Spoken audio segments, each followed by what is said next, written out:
Hello students of class 11th. Now it's our next topic, that is kinetic और sliding friction. जब कोई object किसी surface के ऊपर स्लाइड करना स्टार्ट कर देता है तो उस टाइम जितना फ्रिक्शन उसमें कार्य कर रहा होता है उसको हम बोलते हैं स्लाइडिंग फ्रिक्शन. सबसे पहले कोई ऑब्जेक्ट, अगर कोई भी चीज़ आप देखें, जैसे गाड़ी देख लें आप, खड़ी होती है जिसमें अगर कोई ख़राब हो गई है, धक्का लगाने को कहता है कोई ड्राइवर आपसे, तो आप उसमें धक्का देंगे तो शुरुआत में उसको चलाने में बहुत ताकत लगती है. उसके बाद एक बारी जब वो चलने लगी तो फिर धीरे धीरे हल्का ताकत लगा के भी वो फिर लुढ़कने लगती है गाड़ी. तो इसी प्रकार से स्लाइड में भी होता है. किसी भी ऑब्जेक्ट को स्लाइड कराते हैं इसमें शुरू में ज़्यादा ताकत लगती है, क्योंकि जो स्टैटिक फ्रिक्शन होता है, जब ऑब्जेक्ट जो है वो क्या है, स्टैटिक कंडीशन में यानी कि रुका हुआ है, उसमें ज़्यादा फ्रिक्शन होता है. और जो स्लाइडिंग फ्रिक्शन होता है उसकी वैल्यू कम होती है. एक बार स्लाइड करने लगा तो फिर वो कम होता है. तो उस वैल्यू को हम उसको बोलते हैं कौन सा फ्रिक्शन, स्टैटिक फ्रिक्शन. तो स्टैटिक फ्रिक्शन भी नॉर्मल रिएक्शन के डायरेक्टली प्रोपोर्शनल होता है. F K is directly proportional to R. हमने काइनेटिक की बात कर रहे हैं हम, काइनेटिक फ्रिक्शन.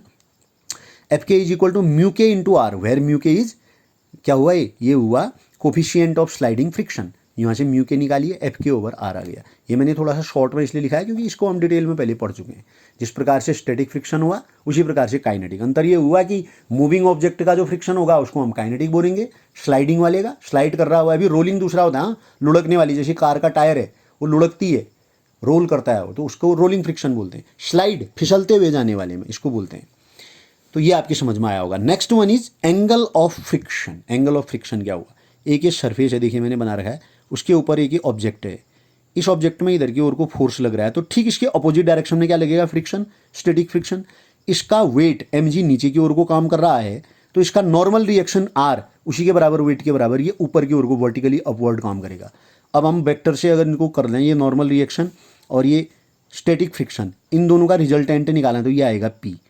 तो angle made by the resultant of normal reaction and static friction with the normal reaction is called angle of friction.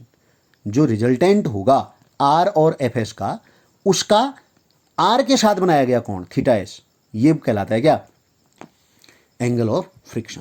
तो अगर हम टेन थीटा एस निकालें, टेन थीटा बराबर क्या होता है, इस एंगल, इस ट्राइंगल में देखिए कि इसमें, इसको माना अगर हम ओ कहते हैं, ओ पी आर वाले में, इस ट्राइंगल में देखिए आप, तो क्या होगा, tan theta is equal to perpendicular upon base. Perpendicular ये पी आर किसके बराबर होगा, इसके बराबर ये एफ एस है, तो एफ एस आ गया. बेस क्या हुआ, ये, इसको हमने क्या क्या रखा, आर, तो एफ एस अपॉन आर. यहाँ से थीटा एस निकालोगे तो टेन इधर जाएगा, tan inverse F S upon R. इसको बोला जाता है angle of friction. Angle of friction बोलते हैं इसको, घर्षण कोण. इसके बाद एंगल ऑफ रिपोज भी है, रोलिंग फ्रिक्शन वगैरह, उसके लिए हम दूसरा वीडियो आपको बना के भेजेंगे.